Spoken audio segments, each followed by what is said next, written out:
Bonjour, bienvenue dans ce nouveau numéro de la semaine du moucheur, où nous retrouvons, comme je vous l'avais promis la dernière fois, un rythme normal après avoir fait 2 numéros spéciaux sur le montage des mouches à partir des plumes de faisan et des plumes de canard. Alors sans plus attendre, retrouvons nos rubriques habituelles en commençant par la rubrique environnement. Dans l'environnement de pêcheurs, aujourd'hui, on va pousser une réflexion qui est la suivante. Comment se présente la rivière, le sol de la rivière, au début de l'hiver et en hiver? On a toujours des magnifiques images de printemps, de mars, avril, mai, juin. En été, des éclosions magnifiques. On a toujours des larves et des adultes. Et alors, la réflexion maintenant, comment ça se passe maintenant? Nous sommes en période de fermeture, bien entendu. Et nous sommes ici au bord de la rivière. J'ai choisi un coin un peu calme, mais on pourra aller aussi dans des courants. C'est à peu près la même chose. Alors, premièrement, déjà, rien en surface de l'eau, pas de gobage, pas d'insectes, rien en l'air. C'est clair, il n'y en a pas trop. Alors, voyons un peu maintenant. Ici, dans des feuilles, on a bien compris qu'ils sont coupés, mangés par les insectes. On va voir qu'est-ce qu'on trouve grâce au filet comme bête. Il faut les remuer parce que ça les fait bouger. Et regardons un peu. Alors, pour le moment, j'ai que des feuilles. Et alors, il n'y a rien. Pour le moment, il n'y a rien. Alors on cherche un peu plus loin. On va remuer un caillou. Bon. Hop. On va voir qu'est-ce qu'il y a. Des feuilles, des feuilles. Tiens, un alevin. Un tout petit alevin. Pour le moment, la seule chose qui est là. Un autre alevin. Hop, il est parti à côté. Bon, essayons encore de tourner un caillou et voir s'il n'y a pas une éphémère en dessous. Comme ça peut se faire. Hop. Écoutez, il n'y a rien. Il n'y a rien. Or, vous l'avez déjà vu que pendant le printemps, ça n'est plein. Alors, je savais évidemment d'avance qu'est-ce qu'il n'y aura rien. Alors pourquoi? Premièrement, une fois de plus, c'est vachement bien fait. On sait que la truite, quand la température d'eau descend, ralentit son activité. Et en plus, on sait qu'elle est occupée maintenant à frayer dans cette rivière-là et dans ses tributaires. Donc, pendant toute la fin de l'hiver dernier, le printemps, l'été, elle a profité de la température d'eau et de la quantité d'insectes disponibles pour elle pour se refaire une santé, pour construire ses gonades qui servent à se reproduire et avoir assez d'avance pour durer l'hiver. Donc, en fait, maintenant, vu que la température est très basse, elle va encore redescendre jusqu'en février. En fait, sa vie est ralentie et donc elle n'a pas besoin d'insectes. C'est vachement bien fait. Et les insectes, il n'y en a pas. Pourquoi? Parce qu'on les a eus pendant tout le printemps et l'été à éclore, à sortir de l'eau et se reproduire. Nous avons donc dans cette période de l'année, ici, uniquement des stades petits.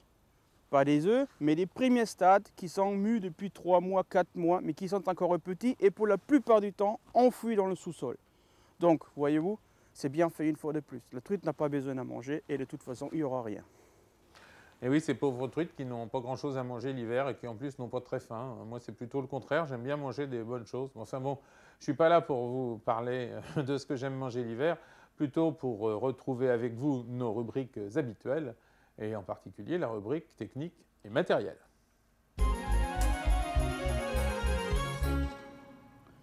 Aujourd'hui, dans technique et matériel, j'aimerais faire un petit peu avec vous le tour sur le vader. Bon, on sait bien que si on pêche en réservoir des bords, une paire de bottes ça suffit. Si on pêche dans des petites rivières, petits ruisseaux, des cuissardes, ça suffit. Mais si on n'a qu'un choix à faire, et si on est un pêcheur polyvalent en rivière, il faut de toute façon un pantalon de pêche, un vader. Alors, ça fait quelques années que des très sérieux progrès ont été faits au rapport au pantalon, car avant, ça existait quasiment exclusivement en plastique. J'en parle pas de ça parce que c'est horrible, c'est froid en hiver et en été, vous êtes mouillé dedans comme si vous n'avez rien tellement vous transpirez. Ça, c'est à déconseiller.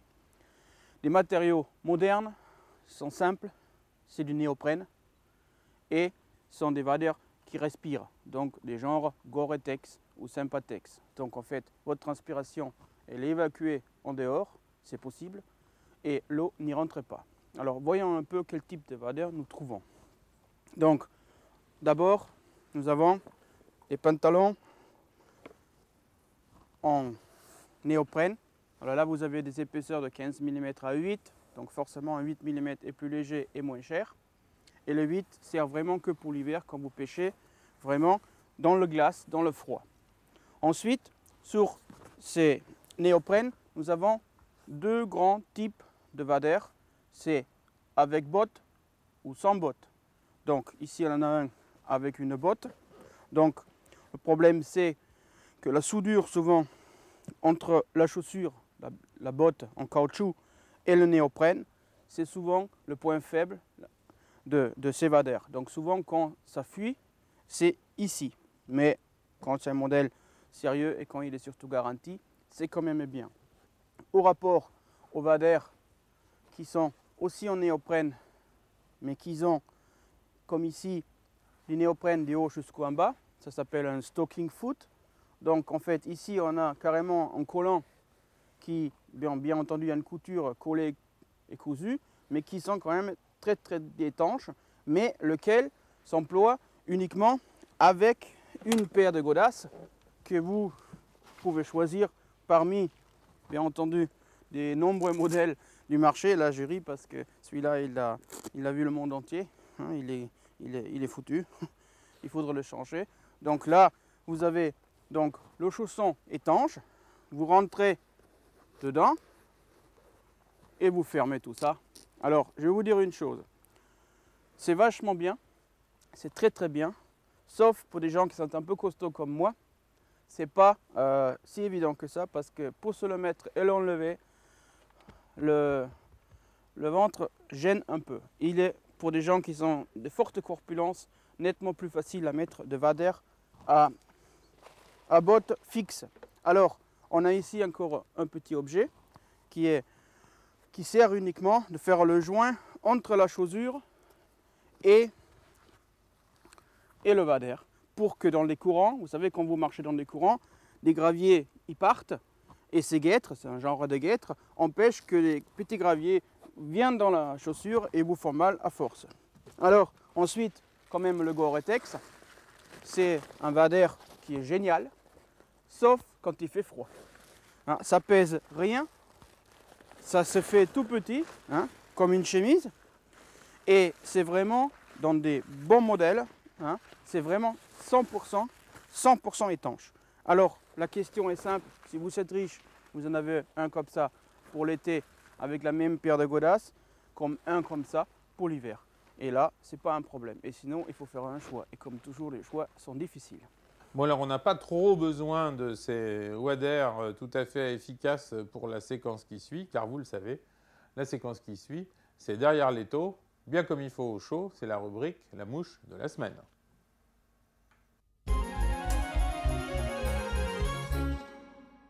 La mouche de cette semaine est une mouche étrangère, une fois de plus. Elle s'appelle Czech nymphe. En effet, c'est à la République de Tchécoslovaquie, donc l'ancien Tchécoslovaquie, que ce modèle de nymphe a été inventé. Je le connais depuis de nombreuses années, parce que maintenant en Angleterre et même en France, on la connaît depuis très peu de temps. Tout simplement parce que j'ai eu la chance, avec mon ami Norbert Eppeltauer, qui était une grande sommité de montage de mouches et qui est un de mes pères spirituels dans la pêche à la mouche, je pus partager un parcours des mouches sur la Theiss. Je pense qu'il y a peu de Français qui ont pêché cette rivière qui est frontalière entre l'Autriche et la Tchécoslovaquie. Et donc, à l'époque, il y avait encore le mur de Berlin, donc il y avait aussi le rideau chez nous, et que nous pêchons le côté sud, et des côtés nord, il y avait des barbelés. Et peu de pêcheurs en dehors, quelques hauts gradés tchèques. C'est une rivière de moyenne montagne, calme, avec des eaux brunes de cette espèce, de cet endroit-là, avec beaucoup d'ombre et peu de truites fario. Mais une rivière vraiment magnifique, sauvage, très difficile à pêcher. Et nous avons souvent eu des problèmes pour leurre et des truites, car en plus, on a eu là-bas aussi ce fléau, comme on l'a souvent en France, avec des coups de vanne, c'est-à-dire que l'eau monte d'un coup et c'est terminé, vous n'avez plus rien. Et il n'y avait qu'un miracle pour prendre des ombres et les truites à cet endroit, ça a été la Czech nymphe. Cette nymphe, qui est très simple, qui est donc inventée là-bas, à l'autre côté du rideau, et rien d'autre qu'une version de Palaretta, donc une mouche qui a été inventée par Carrière ici dans les Pyrénées, côté français, côté espagnol, qui est une imitation des Rhiocophylla ou des hydropsiques, donc des larves des trichoptères sans fourreau. En effet, la Thais, elle regorge cette nourriture pour la truite et donc elle a l'habitude de la voir et la prendre. Et dans toutes les rivières de France et même d'Autriche et ailleurs, où il y a des moyens courants avec des galets par terre, il y a ce type de larves et là on peut prendre du poisson avec ça, comme avec la Palaretta. Mais maintenant nous voyons de suite comment monte cette fameuse Czech nymphe au tableau. Cette nymphe, donc, c'est la représentation d'une larve de trichoptère sans fourreau. On est bien d'accord. Donc, ces larves qui sont comme des petits vers sont toujours comme ça, ils ne sont jamais droites, ils sont toujours recroquevillés. Donc, on va utiliser ici un hameçon sedge, un gap comme VMC le propose, ou un gamakatsu, ou kamazan, tout ce que vous voulez, mais un hameçon qui est utilisé pour des shrimps ou pour des sedges. Ensuite, la chose est très simple. On a un corps, un thorax, un carapace et un rib. Alors, ça se présente comment?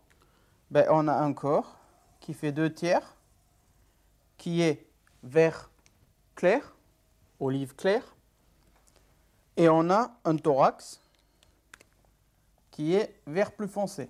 On va passer dessus tout le long, donc au début jusqu'ici, le laisser ouvert pour mettre ici le rib du cuivre qui va faire la segmentation de la mouche.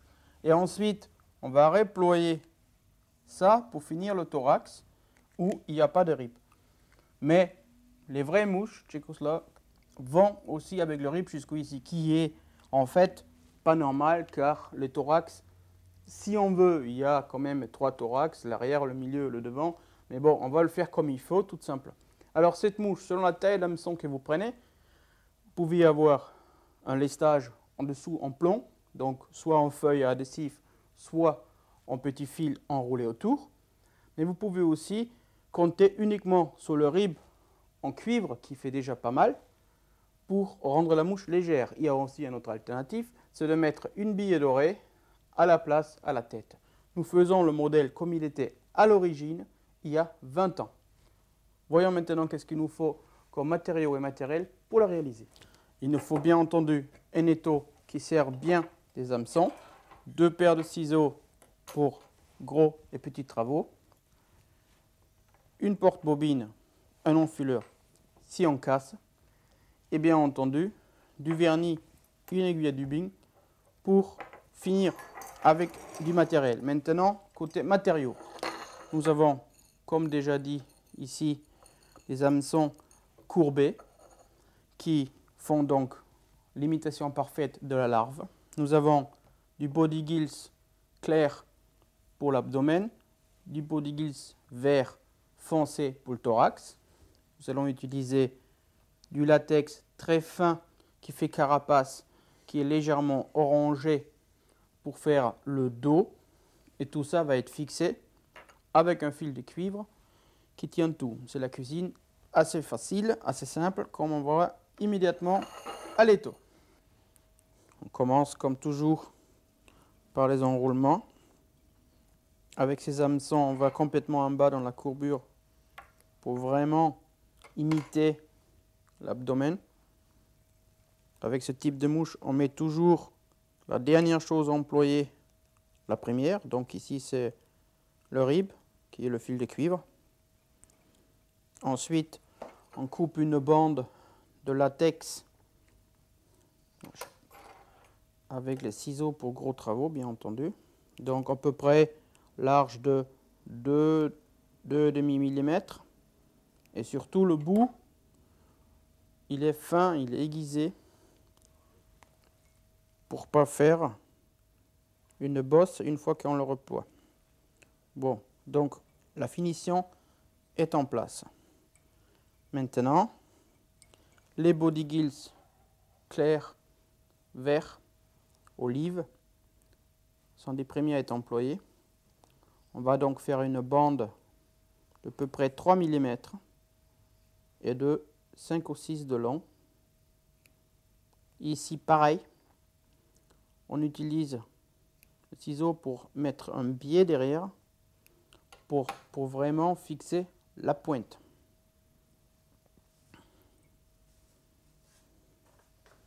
On fixe ça bien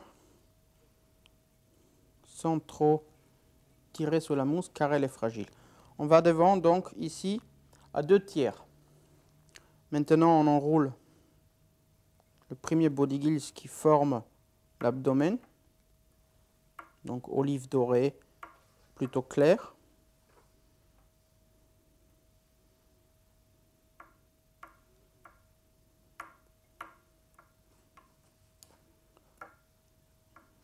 Voilà, c'est parfait. On a fait la première partie. On reploie le latex bien au-dessus sur le dos, sans trop tirer. On le fixe devant. On regarde bien. Hop. Maintenant, on enroule, on spire le cuivre. Hop, là, ça s'est glissé un peu. On remet en place.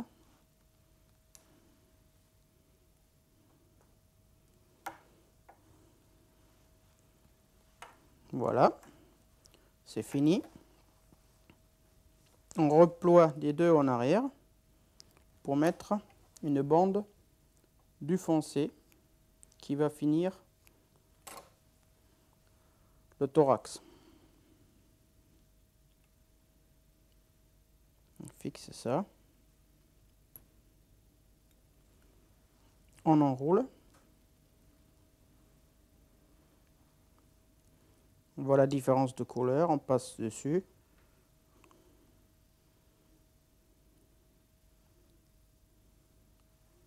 Ça fait plus gros, normal. On coupe l'excédent.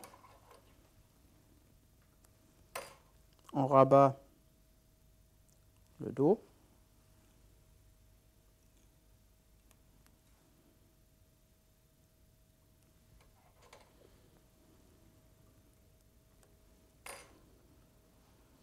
On fait encore 2 tours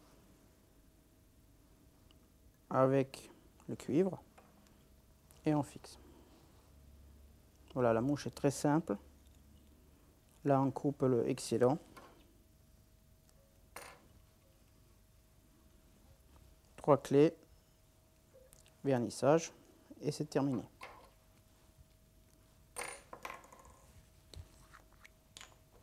Bon, alors vous aussi, vous avez envie d'aller faire un petit tour dehors, d'aller essayer d'attraper du poisson.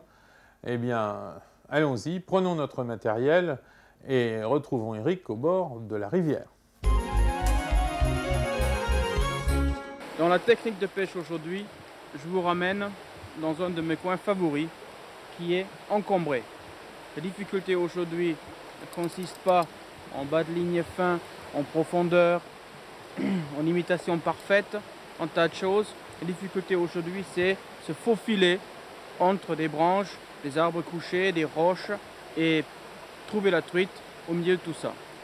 On est dans une rivière de montagne, n'importe quelle nymphe un peu lestée selon la profondeur, selon le courant, comme vous savez déjà, va marcher, car actuellement on n'a pas d'éclosion en surface de l'eau. Donc avant d'attendre et rien de faire, je préfère quand même de me faufiler entre ces branches, ces gros cailloux, et voir si on ne peut pas prendre une belle truite ici immédiatement.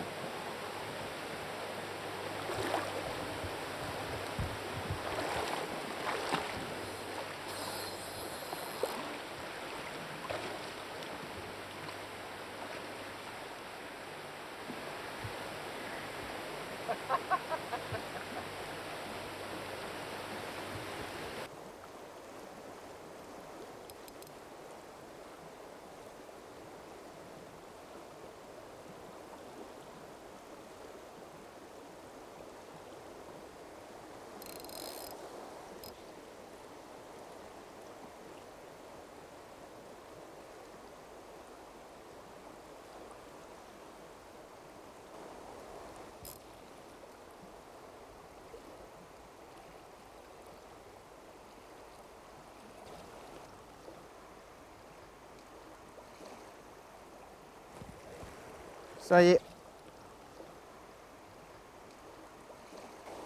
Vous voyez, c'est pas facile, hein.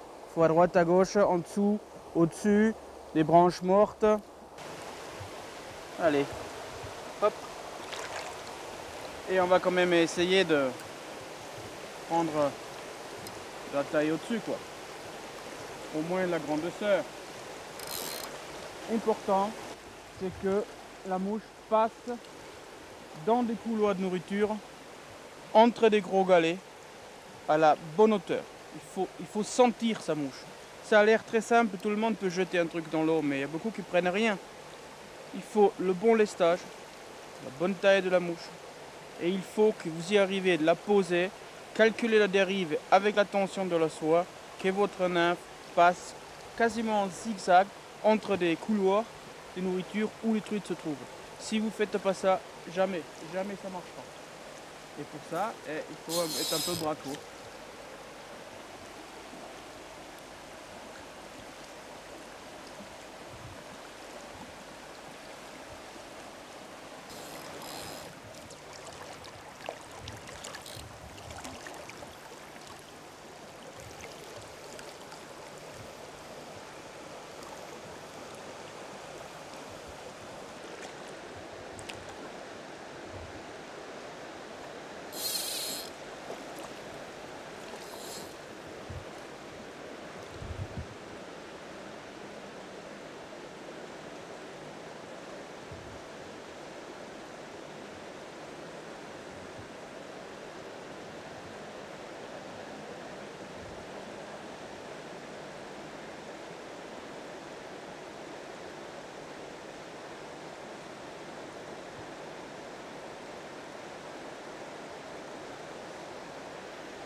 Pas mal.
Et oui, Eric a tout à fait de quoi être satisfait d'avoir rapporté ce beau poisson. Et pour une fois, eh bien non, on ne va pas le manger, on va faire comme beaucoup, on va le remettre à l'eau car il a bien mérité. J'attends de se quitter en vous rappelant le site internet de la chaîne et puis le numéro du répondeur de l'émission. Et puis on vous dit à bientôt avec de nouvelles mouches, de nouveaux poissons et de nouveaux plaisirs à la pêche à la mouche. À bientôt.